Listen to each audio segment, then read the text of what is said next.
ఓం సమర్థ సద్గురు శ్రీ సాయినాథాయ నమ. శ్రీ సాయి లీలామృతం అధ్యాయం 11.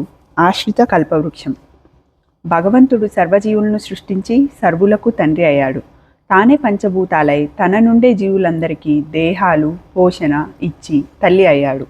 వేదాలు మొదలుకొని సర్వశాస్త్రాలు అనుగ్రహించి ఆప్తవాక్యం చెప్పే మిత్రుడయ్యాడు. సకల సృష్టిని తన అధీనంలో ఉంచుకోవడం వలన జీవులకు ఈశ్వరుడయ్యాడు. మహనీయుల రూపంలో అవతరించి గురువయ్యాడు. ఒక్క మాటలో చెప్పాలంటే ఇన్ని రీతుల సర్వజీవుల శ్రేయస్సు కోసం తనను తానే వారికి దత్తం అంకితం అయ్యాడు. భూమి మీద ఆయన ప్రతిరూపమైన సద్గురువు రూపంలో ఆయన అవతరించినప్పుడు తనను ఆశ్రయించిన వారందరికీ కల్పవృక్షము, కామధేనువు, చింతామణి అవుతాడు. అదే శ్రీ సాయి చరిత్ర అంతా. అందుకే ఆయన చరిత్రను శ్రీ సాయి లీలామృతం అనడం సమంజసం. కేవలం మాట మాత్రంతో బాబా ఎందరికో బాధలు తీర్చారు. ఒకరోజు శ్యామ ఆయన చేతులు తుడుస్తుంటే ప్రేమగా అతని బుగ్గగిల్లారు. అతడు కోపం నటిస్తే, 72 జన్మల నుండి నిన్ను రక్షిస్తున్నా, నిన్ను ఎన్నడూ గిల్లనైనా లేదు, ఇప్పుడు తాకకముందే కోపగించుకుంటావెందుకు అన్నారు. ఇలా గిల్లే దేవుడు మాకొద్దు, ప్రేమతో బుద్ధులు మిఠాయిలు పెట్టే దేవుడే కావాలి. అటువంటి మీపై నాకు పూర్ణ విశ్వాసం ఉండేలా అనుగ్రహించండి అన్నాడు శ్యామ. సాయి, నేను అందుకే వచ్చాను అని ఆశీర్వదించారు. కానీ ఇతనికి ఒకసారి పాము కరిచి త్వరగా విషం ఎక్కుతున్నది. అతని స్నేహితులు విరోబా ఆలయానికి పోదామన్నా అతడు మసీదుకే వచ్చి మెట్లెక్కుతున్నాడు. బాబా ఉగ్రులై, ఓరి దొంగ పూజారి, పైకెక్కవద్దు, దిగు, పో బయటకి, పైకెక్కావో జాగ్రత్త అని గద్దించారు. శ్యామ నివ్వరపోయాడు. ఆయన మరుక్షణమే ఎంతో ప్రేమగా, భయం లేదు, ఈ ఫకీర్ నిన్ను తప్పక కాపాడుతాడు అన్నారు. తక్షణమే శ్యామకు బాధంతా తగ్గిపోయింది. అంతకుముందు ఆయన కసిరినది అతని రక్తంలో కలిసిపోయి పైకి ఎక్కుతున్న విషాన్ని. శ్రీమతి మాలంబాయికి క్షయరోగం వచ్చింది. ఏ చికిత్స ఉపకరించపోయేసరికి ఆమె షిరిడి వచ్చింది. బాబా ఆమెను ఆశీర్వదించి కేవలం దుప్పటి మీద మాత్రమే పడుకోమని, నీరు మాత్రమే త్రాగమని చెప్పారు. వారం రోజులలో ఆమె మరణించింది. నాడు ఉదయం 8 గంటలైన బాబా చావడిలోనే ఉండిపోయారు. దహనానికి ఏర్పాట్లు జరుగుతుండగా ఆమెకు తిరిగి ప్రాణం వచ్చింది. ఆమె, నన్నెవరో నల్లటి మనిషి ఎత్తుకుపోతుంటే నా కేక విని సాయి వచ్చి నన్ను విడిపించుకొచ్చారు అని చెప్పింది. అంతవరకు ఆమె చావడిని చూడనే లేదు. అయినా దానిని చక్కగా వర్ణించి చెప్పింది. సరిగ్గా ఆమె లేచే సమయానికి సాయి ఆవేశంతో తిడుతూ, సట్కాతో బెదిరిస్తూ ఎందుకు బయటకు వచ్చారో అప్పుడు అందరికీ అర్థమైంది. డాక్టర్ పిల్లేకు నారీ కురుపు లేచింది. అతడు ఆ బాధ భరించలేక దానిని 10 జన్మల్లో అనుభవించేలా చేయమని బాబాకు చెప్పించాడు. సాయి 10 జన్మలు ఎందుకు, 10 రోజులు చాలు అని చెప్పి అతనిని రప్పించి తమ దిండుకు ఆనుకోమని చెప్పి, సర్వకర్త అయిన దైవాన్నే శరణు పొంది ఓరిమితో కర్మఫలం అనుభవించు, ఆయన ఎలా చక్కబెడతారో చూడు అన్నారు. మరురోజు ఇప్పుడు ఒక కాకి వచ్చి ఈ కురుపును పొడవగానే బాధ తగ్గిపోతుంది అన్నారు. ఇంతలో పక్కనే పనిచేస్తున్న అబ్దుల్లా పొరపాటున పిల్లేకాలు తొక్కాడు. అది పగిలి పురుగులన్నీ బయటకు వచ్చేశాయి. తర్వాత అతడు, కాకి వచ్చేదెప్పుడు అంటే, ఆ కాకి వచ్చి కురుపును పొడి చేసింది అన్నారు బాబా. కొద్ది రోజులలో ఆ కురుపు మారిపోయింది. ఎందుకో కానీ అబ్దుల్లాను కాకి అనేవారు బాబా. ఒకసారి మసీదులో ప్లేగు చెలరేగి అందరూ ఊరు విడిచిపోతున్నారు. నందరాం మార్వాడికి కూడా కళ్ళు ఎర్రబడ్డాయి. అతడు భయంతో ఊరు విడిచిపోవడానికి అనుమతి కోరితే సాయి, నీవు పారిపోనక్కర్లేదు, నేను ఉన్నంత వరకు నీకు ఎట్టి ప్రమాదము ఉండదు అన్నారు. అప్పుడే అతడికి జ్వరం తగ్గిపోయింది. అలానే 1911లో ఒక వైశ్యుడు తన కుమార్తెను మోసుకొచ్చాడు. ఆమె కాళ్ళు చచ్చుబడిపోయాయి. సాయి ఆమెను ఆశీర్వదించి కొద్ది రోజులు షిరిడీలో ఉండమన్నారు. 3వ రోజుకల్లా ఆమె లేచి నడవసాగింది. అలానే ఆయన గయాసిస్ అనే రైల్వే ఉద్యోగి భార్యకు పక్షవాతం తగ్గించారు. పర్బనీ నుంచి ఒకడు వచ్చి తనపై మంత్రప్రయోగం జరిగిందని, దానివల్ల అన్నం వెంట్రుకల్లా కనిపించి కంపు కొడుతున్నదని, తనను ఎవరూ రక్షించలేకపోయారని చెప్పుకున్నాడు. బాబా అల్లా అచ్చా కరేగా అని ఆశీర్వదించారు. అంతటితో ఆ బాధ తొలగింది. ఒకరోజు ఒక నిరుపేదరాలు నమస్కరించగానే బాబా, అమ్మ, నీ ఇంటికి వస్తున్నాను, నిరాకరించవద్దని నీ భర్తతో చెప్పు అన్నారు. ఆమెకు ఏమీ అర్థం కాలేదు. సరిగ్గా అప్పుడే వాడాలో ఉన్న దీక్షిత్కు ఆ కుటుంబానికి సహాయం చేయాలి అని అనిపించింది. అతడు ఒక కవర్లో పైక ముంచి మసీదు చేరి, బాబా ఇది పంపనా అన్నాడు. ఎవరికి ఏమిటి అనైనా అడగకుండా సాయి పంపించు అన్నారు. ఆ పైకం చూడగానే ఆ పేదరాలికి సాయి మాటలు అర్థమయ్యాయి. కోరికనే లభించిన సహాయం భగవత్ ప్రసాదమని సాయిబాబు. ఒకరోజు నిరుపేద అయిన కార్మికును చూచి సాయి నవ్వుతూ ఓ షాహుకార్ అన్నారు. కొద్ది సంవత్సరాల్లోనే అతడు కోటీశ్వరుడయ్యాడు. భీమాజీ పాటిల్కు క్షయరోగం వచ్చి తరచూ నెత్తురు కక్కుతున్నాడు. వైద్యులు అతడు బ్రతకడని చెప్పేశారు. నానాసాహెబ్ సలహాపై అతడు షిరిడీ దర్శించాడు. శ్రీ సాయి మొదట అతడికి ఆ వ్యాధి పూర్వ పాపం వల్ల వచ్చిందని తాము నివారించమని చెప్పేశారు. కానీ అతడు కన్నీటితో శరణు వేడితే కరిగిపోయి, భయపడకు, ఈ మసీదులో కాలు పెట్టాకనే ఎంతో కష్టమైన తీరవలసిందే, ఇక్కడి పకీరు దయామయుడు అన్నారు. సాయిని దర్శించిన క్షణం నుండి అతనికి నెత్తురు కక్కడం ఆగిపోయి అతడి పరిస్థితి మెరుగుకొచ్చింది. బాబా అతడిని భీమాబాయి ఇంటి వద్ద ఉంచారు. నిజానికి ఆ ఇల్లు అటువంటి రోగికి ఏమాత్రం తగదు. కొద్ది రోజులకు అతడికి 2 కలలు వచ్చాయి. మొదటి కలలో పద్యాలు వల్లించినందుకు భీమాజీని టీచర్ కొట్టాడు. రెండవ కలలో అతడి గుండెల మీద ఎవరో కానీ పెద్ద రోలను అటు ఇటు దొర్లిస్తున్నారు. అతనికి భరించలేనంత బాధ కలిగింది. మెలకువ వచ్చేసరికి అతని వ్యాధి పూర్తిగా తగ్గిపోయింది. అందుకు కృతజ్ఞతగా అతడు శ్రీ సాయి సత్యవ్రతం చేసుకోసాగాడు.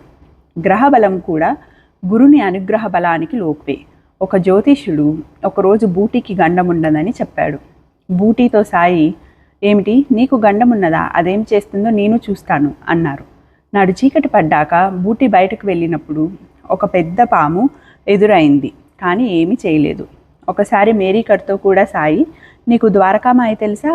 ఇప్పుడు నీవు కూర్చున్నదే అదే. ఈ మసీదు తల్లిని ఆశ్రయిస్తే కష్టాలు తొలుగుతాయి అన్నారు. అప్పుడు తన చేయి పాములా పెట్టి, ఆ పెద్ద మనిషి భయంకరుడే, కానీ ద్వారకామాయి బిడ్డలను అతడు ఏమీ చేయలేడు. అతన్ని మనం వినోదంగా చూడగలం అన్నారు. అతడు ఆ మరుసటి రాత్రి చితలి చేరి మారుతి ఆలయంలో బస చేశాడు. అక్కడ ఉత్తరీయం మీద పెద్ద పాము పడుకుంది, కానీ ఏమీ చేయలేదు. సాయి మనల్ని ఏ రూపంలో అయినా రక్షించవచ్చు. టెండూల్కర్ అనే భక్తుని కుమారునికి జాతకంలో గ్రహాలు దశ బాగలేవని, కనుక అతడు పరీక్షల్లో కృతార్థుడు కాజాలడని జ్యోతిష్యులందరూ చెప్పారు. అంతటితో ఆ యువకుడు భయపడి ఆ సంవత్సరం పరీక్షకే వెళ్ళనని పట్టుబట్టాడు. అతని తల్లి ఆ విషయం బాబాతో చెప్పుకున్నది. బాబా, నన్ను నమ్ముకోమని మీ వాడికి చెప్పు. ఆ జాతకాలు జ్యోతిష్యులు చెప్పిన ఫలితాలు అవతల పరేసి బాగా చదువుకోమను, ధైర్యంగా పరీక్షకు వెళ్ళమను, తప్పక పాస్ అవుతాడు అన్నారు. అతడు అలాగే చేసి పరీక్ష పాస్ అయ్యాడు. అలానే దామోదర్ రాస్నీకు చాలా కాలం సంతానం కలగలేదు. జ్యోతిష్యులందరూ అతనికి సంతాన ప్రాప్తి లేదని చెప్పారు. కానీ సాయి అనుగ్రహంతో అతనికి బిడ్డలు కలిగిన లీల కిందటి అధ్యాయాల్లో చూడవచ్చు. ఒకసారి మార్తాండ్ అనే దర్జీవానికి జబ్బు చేసింది. అతడితో సాయి, నీవు నీమ్గావ్లోని డేంగ్లే వద్దకు వెళ్ళు, ఆదరిస్తాడు అన్నారు. అతడు నీమ్గావ్ చేరగానే డేంగ్లే, బాబా నాకు కలలో కనిపించి నిన్ను నా వద్దకు పంపుతున్నానని చెప్పారు. ఇది నీ ఇల్లు అనుకుని కావలసినవి నిస్సంకోచంగా అడుగు అన్నారు. మార్తాండ్ త్వరలో కోరుకున్నాడు. ఒకరోజు యశ్వంత్ దేశపాండే అనే భక్తుని తండ్రి సాయిని దర్శించి తనకు కళ్ళు కనిపించడం లేదని చెప్పాడు. దైవం మేలు చేస్తాడని ఆయన ఆశీర్వదించగానే అతడికి దృష్టి వచ్చింది. మరొక అంధుడు తనకు వారి దర్శన భాగ్యం కలగలేదని బాధపడ్డాడు. తక్షణమే అతడికి దృష్టి వచ్చి సాయిని తృప్తిగా చూచాక మరలా పోయింది. 1912వ సంవత్సరంలో బలరాం దురందర్ సోదరులు సాయిని దర్శించారు. వారితో సాయి, మనం 60 జన్మల నుండి సన్నిహితులమని చిలిం పీల్చి బలరాంకి ఇచ్చారు. అభ్యాసం లేని అతడు ఎంతో కష్టం మీద పొగ పీల్చాడు. 6 సంవత్సరాలుగా అతనిని బాధిస్తున్న ఉబ్బసం నాటితో అంతరించింది. ఒకరోజు బాబు సాహెబ్ జోగ్ తన తండ్రి షాద్దానికి తన శాఖ బ్రాహ్మణులను తీసుకురావడానికి బయలుదేరాడు. కానీ బ్రాహ్మణులు వారికై వారే వస్తారని బాబా చెప్పారు. సరిగా ఆ రోజుకి పుంతంబా నుండి 2 బ్రాహ్మణులు సాయి వద్దకు వచ్చారు. ఆయన వారిని జోగ్ వద్దకు పంపారు. వారిద్దరు గొప్ప పండితులే కాక జోగ్ శాఖవారే. ఒకరోజు ఠానే నుండి ఒక పెద్ద మనిషి వచ్చి తన కుమారుడు కొన్ని సంవత్సరాలుగా కనిపించలేదని సాయితో మొరపెట్టుకున్నాడు. బాబా అన్నారు, తప్పక త్వరలో నీ బిడ్డను కలుసుకుంటావు.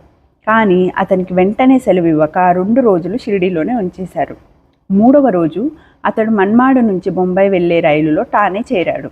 అప్పుడు బొంబాయి నుండి రైలు వచ్చింది. అందులో నుంచి అతని కుమారుడు దిగాడు. తండ్రి కొడుకులు ఇద్దరూ ప్లాట్ఫామ్ మీద కలుసుకున్నారు. ఎప్పుడు ఏం చేయాలో మనకంటే ఎక్కువ బాబాకే బాగా తెలుసునని గుర్తుంచుకోవాలి. అదే సబూరి. మండు వేసవిలో ఒక మధ్యాహ్నం ఒక మేకపిల్ల ఎండకు తట్టుకోలేక కింద పడింది. సాయి దాని చుట్టూరా తిరిగి దానిపై నీళ్లు చల్లారు. వెంటనే లేచి అది గంతులేస్తూ వెళ్ళిపోయింది. కేవలం సాయి సన్నిధే జీవులకు స్వస్థత చేకూర్చగలదు. సంవత్సరం 1917లో ఒక పిచ్చి కుక్క గ్రామంలోని ఇతర కుక్కలను తరిమి కరుస్తున్నది. గ్రామస్తులు దానిని చంపాలని తరుముతుంటే అది వచ్చి మసీదులో సాయి వెనుక చేరింది. వాళ్ళు దానిని బయటకు తరమ్మని కోరితే సాయి వారిని తిట్టి వెళ్ళగొట్టారు. ఆ తర్వాత ఆ కుక్కకు కానీ దాని వలన మరే ప్రాణికి కానీ ఎలాంటి బాధ కలగలేదు. వారి సన్నిధి పతితులలో నైతిక పరివర్తన కలిగించేది. ఒక యువకుడు తాగడం మానుకోలేకుంటే అతనిని షిరిడీలో వారమున్నమని సాయి ఆదేశించారు. అతనికి ఆ దురభ్యాసం తొలగిపోయింది. అలాగే సంబారేతో ఆయన, ఇదే నా హెచ్చరిక, నువ్వు తాగుడు మానాలి, లేకుంటే నీ కర్మకు నిన్ను విడుస్తాను అన్నారు. అంతటితో ఆ కోరిక అతడికి నశించింది. ఒకప్పుడు పై అధికారి అతనిని తాగమని నిర్బంధించారు. సంబారే సాయిని స్మరించగానే దీపాలు ఆరిపోయాయి. పక్కనున్న మిత్రుడు అతని గ్లాసులోని మద్యం త్రాగేశాడు. మరుక్షణమే లైట్లు వెలిగాయి. సంబారే మద్యం త్రాగాడని తలిచి అధికారి సంతోషించాడు. గోవా నుండి వచ్చిన ఒక భక్తుడు 35 రూపాయలు సమర్పించగా సాయి తీసుకొనక నిగూఢ రీతిన ఇలా చెప్పారు. నా వద్ద 30 సంవత్సరాలుగా ఉన్న వంటవాడు దుస్సంగాత్యానికి లోనై ఒకరోజు రాత్రి గోడకు కన్నం వేసి 30,000 దొంగిలించాడు. ఆ దిగులుతో నేను పిచ్చెత్తినట్లు కూర్చున్నాను. ఒక ఫకీర్ వచ్చి నా దిగులుకి కారణం విని, షిరిడీలో సాయిబాబా అనే ఆ మహాత్ముడు ఉన్నాడు, నీ పైకం తిరిగి వస్తే షిరిడీకి వస్తానని మొక్కుకొని అంతవరకు భోజనంలో నీకు ఇష్టమైన వంటకం తినడం మానుకో అన్నాడు. అలాగే చేస్తే కొద్ది కాలానికి ఆ వంటవాడు తిరిగి వచ్చి పశ్చాత్తాపంతో పైకం తిరిగి ఇచ్చాడు. వెంటనే షిరిడీ బయలుదేరాను. మొదట నౌకలో సరంగు ఖాళీ లేదన్నాడు. ఇంతలో ఒక జవాన్ వచ్చి సరంగును ఒప్పించి నన్ను నౌక ఎక్కించాడు. సాయి తన గత జీవితం అంతా వివరించడమే కాక ఆయనే తనకు పైకం దొరికేలా చేసిన ఫకీర్ అని, నౌకలో తనకు స్థలం ఇప్పించిన జవాను కూడా వారేనని ఆ భక్తుడు గుర్తించాడు.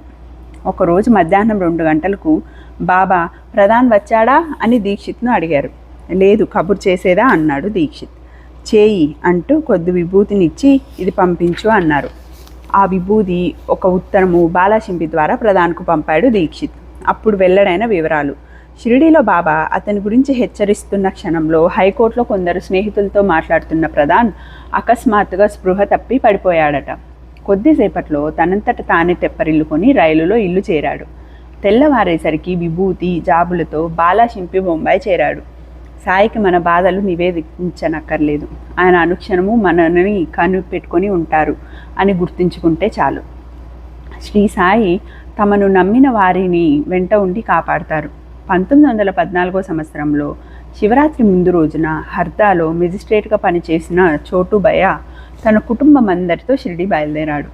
వాళ్ళు నేమేవర్ వది వద్ద ఒడ్డుకు చేరేసరికి చీకటి పడింది. ఎంత డబ్బిస్తామన్నా పెస్తవాళ్ళు పడవ వేయను అన్నారు. దిక్కు తోచక వాళ్ళందరూ సాయిని స్మరిస్తుంటే తలగుడ్డ కఫ్నీ కల ఒక ఫకీరు వీరి వద్దకు వచ్చి, ఆడవాళ్ళని తీసుకొని ఇంత పొద్దుపోయి వచ్చారేమి, పై ఆఫీసర్ చేత చెప్పిస్తాను, వాళ్ళ యజమాని వచ్చైనా మిమ్మల్ని నది దాటించాలి అని చెప్పి 10 అడుగులు వెళ్ళి ఇక కనిపించలేదు. ఇంతలో పడవ వారే పరుగున వచ్చి అందరినీ పడవ ఎక్కమని చెప్పి సామాన్లు పడవలో సర్దారు. బాడుగ ఎంతో చెప్పమంటే మీ చిత్తం ఉంచినంత ఇవ్వండి, లేకుంటే ఏమి ఇవ్వకండి అన్నారు. ఆ కుటుంబం షిరిడీ చేరాక జరిగినదంతా తమ లీలేనని సాయి సూచించారు. శ్రీ సాయి నమ్మిన వారిని సురక్షితంగా జీవిత సాగరం దాటించి తమ చెంతకు చేర్చుకుంటారు. గణపతి దోండు కదం 1914 సంవత్సరంలో సకుటుంబంగా షిరిడీ వెళ్తున్నప్పుడు వారెక్కిన రైలు పెట్టెలో మరెవ్వరూ లేరు. అతడు భక్తి మార్గ ప్రదీపిక అనే సత్గ్రంథం పెద్దగా చదువుతున్నాడు. ఇంతలో 15 లేక 20 మంది బిల్లులు ఆ పెట్టెలో పైకెక్కి అతని చెంతన కూర్చున్నారు. వాళ్ళు తాను చదివేది వినడానికి వచ్చారనుకొని ఆయన అనుకున్నాడు. 5 నిమిషాల తర్వాత రైలు వేగంగా పోతుండగానే వాళ్ళందరూ ఆ పెట్టెలో నుండి దూకి పారిపోయారు. దోండ్ ఆశ్చర్యంతో తలుపు దగ్గరకు వెళ్ళి చూశాడు. ఆ బిల్లులు వెనుకలు చూస్తూ పరిగెడుతున్నారు. దోండ్ కూడా వెనుకకు తిరిగి పెట్టెలో చూస్తే ఒక పక్కగా వృద్ధ ఫకీర్ ఒకరు కూర్చొని ఉన్నారు. ఆయన ఆ పెట్టె లోపలికి ఎలా వచ్చారు అనేది అతడికి అర్థం కాలేదు. మరలా చూసేసరికి ఆయన అక్కడ లేరు. అందరూ ఆశ్చర్యపోయారు. వాళ్ళు షిరిడీ చేరగానే సాయి నవ్వి, అరే భద్రంగానే వచ్చారే అన్నారు. ఆ మార్గంలో బిల్లులు తరచూ రైళ్లు దోచేవారు. అలానే ఒకప్పుడు నానా చందోర్కర్ ఒక అడవిలోనున్న ప్రసిద్ధమైన గణపతి ఆలయానికి బయలుదేరాడు. రైలు ఆలస్యమై అతడు అడవి చేరేసరికి పొద్దుగూకింది. అతడు ధైర్యం చేసి నడక సాగించి, బాబా 9 గంటలకు మందిరం మూసేస్తారు, నేను అక్కడికి చేరేసరికి 11 గంటలు అవుతుంది, నాకప్పుడు ఒక కప్పు టీ కావాలి అని ప్రార్థించాడు. అతడు 10 మైళ్ళు నడిచి ఆలయం వద్దకు రాగానే, ఏడి నాన్న వచ్చాడా అని పూజారి అనడం వినిపించింది. నేను వస్తున్నట్లు మీకెలా తెలుసు అని ఆశ్చర్యంగా అడిగాడు నాన్న. పూజారి అతనికి టీ అందిస్తూ, నాన్న వస్తున్నాడు, అతడికి టీ సిద్ధం చేయండి అని సాయి మాటలు వినిపించాయి అన్నాడు. ఏ పరిస్థితుల్లోనైనా సాయి ఆజ్ఞే శ్రీరామ రక్ష. ఒకసారి నాసిక్లో ప్లేగు చెలరేగి దూమల ఇంట్లో కూడా ఎలకలు చచ్చి పడసాగాయి. అతడు సాయికి జాబు రాసి వారి అనుమతితో ఇల్లు మారాడు. ఆ ప్రాంతంలో కూడా ప్లేగు వ్యాపించి చివరికి మంచినీటి బావిలో కూడా ఎలకలు చచ్చి పడసాగాయి. దూమల్ మరలా బాబాకు జాబు రాసి ఆయన ఎలాగూ ఇల్లు మారమంటారని తలిచి కొత్త ఇంటికి వెళ్ళాడు. ఆ ఇంటి తలుపులు తెరుస్తూ ఉండగా అతను ఇల్లు మారనక్కర్లేదని షిరిడి నుంచి జాబు వచ్చింది. దూమల్ వెంటనే పాత ఇంటికి వచ్చేసి బాబా మాటలపై పూర్తి విశ్వాసంతో అక్కడే ఉన్నాడు. అయినా ఎవరికి ఏ ప్రమాదము జరగలేదు. సాయి స్మృతి మాత్ర ప్రసన్నుడు. మార్చి 6, 1913 ధూలియాలో రావూజీ బిడ్డకు జ్వరం వచ్చింది. రావూజీ బాబాను ప్రార్థించాడు. నాటి రాత్రి 2 గంటలకు అతని కలలో సాయి కనిపించి బిడ్డకు విభూది పెట్టి, భయం లేదు, 1-2 గంటలలో బిడ్డకు చెమట పోస్తుంది, తెల్లవారేసరికి తగ్గుతుంది, తర్వాత దర్శనానికి తీసుకురా అన్నారు. అలానే జరిగింది. 3వ రోజు షిరిడీ నుంచి రావూజీకి జాబ్ వచ్చింది. నేను ధూలియాలో నీ మిత్రుడు రావూజీ ఇంటికి వెళ్ళాను అని శ్యామతో బాబా అన్నారంట. 2 వారాల తర్వాత ఆ కుటుంబం షిరిడీ బయలుదేరారు. ఆ రోజు ఆరతి సమయంలో సాయి, శ్యామ ఆరతి కొంచెం ఆగి ప్రారంభించు, ఆ టాంగా వాడు జాగు చేస్తున్నాడు అన్నారు. అతడు అలాగే చేశాడు. ప్రసాదం పంచే వేళకు రావూజీ అక్కడికి చేరాడు. అతని బిడ్డతో సాయి, నీకు జబ్బు చేసినప్పుడు ధూలియా వచ్చాను గుర్తుందా అన్నారు. ఒక వేసవి సెలవులలో నానా చందోర్కర్ తన స్నేహితులతో కలిసి హరిశ్చంద్రగుట్ట వెళ్ళాడు. మధ్యలో అతడు ఎండకు డస్సిపోయి నీరు త్రాగక నేనొక్క అడుగైనా వేయలేను, సాయియే నన్ను కాపాడాలి అని ఒక బండ మీద కూలబడ్డాడు. మరుక్షణమే ఒక బిల్లుడు కట్టెలు మోసుకొస్తూ నానాతో, మీరు కూర్చున్న బండ కింద మంచి నీరుంది, తాగండి అన్నాడు. చూడగా బండ కింద స్వచ్ఛమైన నీరున్నది. అతడు దప్పికి తీర్చుకున్నాడు. సరిగ్గా అదే సమయంలో షిరిడీలో సాయి, నానా దప్పికతో చావనున్నాడు, కానీ నేను చావనివ్వను అన్నారని తెలిసింది. అన్నా సాహెబ్ బాబరే షిరిడీ వెళ్ళినప్పుడు అతడి గ్రామంలో ప్లేగు చెలరేగింది. అందరూ ఊరు విడిచి వెళ్ళిపోయారు. అతని భార్య, బిడ్డ మాత్రమే అక్కడ ఉండిపోయారు. ఆ వ్యాధి అంతరించి గ్రామస్తులు తిరిగి వచ్చేదాకా సాయి ఆమెకు 10-12 సార్లు సాక్షాత్కరించి అభయమిచ్చారు. ఒకరోజు రామగిరి బువ్వ అనే గోసాయి ఇంటికి వెళ్ళడానికి బాబాను సెలవు కోరాడు. సాయి అతనిని బాపుగిర్ అని సంబోధించేవారు. ఆయన, నీవు మొదట జామ్నేర్ వెళ్ళి నేనిచ్చే ఊది ఆరతి పాట నానా చందోర్కర్కి ఇచ్చి మీ ఊరు వెళ్ళు అన్నారు. నేను సిద్ధమే, కానీ నా వద్ద డబ్బు జల్గాం వరకే సరిపోతుంది, ఆ పైన జామ్నేర్కు బండిలో సుమారు 30 మైళ్ళు వెళ్ళాలి కదా అన్నాడు రామగిరి. అన్ని ఏర్పాట్లు జరుగుతాయి, వెళ్ళు అన్నారు సాయి. అర్ధరాత్రి 2 గంటలకు అతడు జల్గాం చేరాడు. అతని వద్ద 2 అణాలు మాత్రం మిగిలాయి. అతడికి దిక్కు తోచలేదు. ఇంతలో ఒక బిల్ల బంట్రోతు అతని వద్దకొచ్చి, షిరిడీ నుంచి వచ్చిన బాపుగిరి ఎవరు అని విచారించి అతని కోసం చందోర్కర్ టాంగా పంపాడని చెప్పి తీసుకెళ్లాడు. టాంగా జామ్నేర్ పొలిమేరు చేరాక రామ్గిర్ లఘుశంకకు వెళ్ళి వచ్చేసరికి ఎక్కడా కనిపించలేదు ఆ టాంగా. ఆ సమయంలో నానా సాహెబ్ కుమార్తె మైనతాయి ప్రసవ వేదన పడుతోంది. సరిగ్గా సమయానికి రామ్గిర్ వచ్చి ఆరతి పాట ఊది ఇచ్చాడు. నానా సంతోషంతో మైనతాయికి ఊది ఇచ్చి సాయికి ఆరతి ఇవ్వగానే ఆమెకు ప్రసవమైంది. తమకు సకాలంలో ప్రసాదం అందించినందుకు నానా కృతజ్ఞత చెబితే తన కోసం టాంగా పంపినందుకు రామ్గిర్ కృతజ్ఞత చెప్పాడు. నిజానికి టాంగా బంట్రోతులను నానా పంపలేదు. షిరిడి నుంచి ఒకరు వస్తున్నట్లు కూడా అతనికి తెలియదు. ఆ సంగతి విన్న రామ్గిర్కు స్టేషన్లో బంట్రోతు తనని సాయిలాగే పిలిచాడని, సాయి అన్ని ఏర్పాట్లు జరుగుతాయని చెప్పినది గుర్తొచ్చింది. అదంతా సాయి లీలేనని వారు తెలుసుకున్నారు. ఒకరోజు నాగపూర్లో దీక్షిత్ తమ్ముడు జబ్బు పడినట్టు జాబొచ్చింది.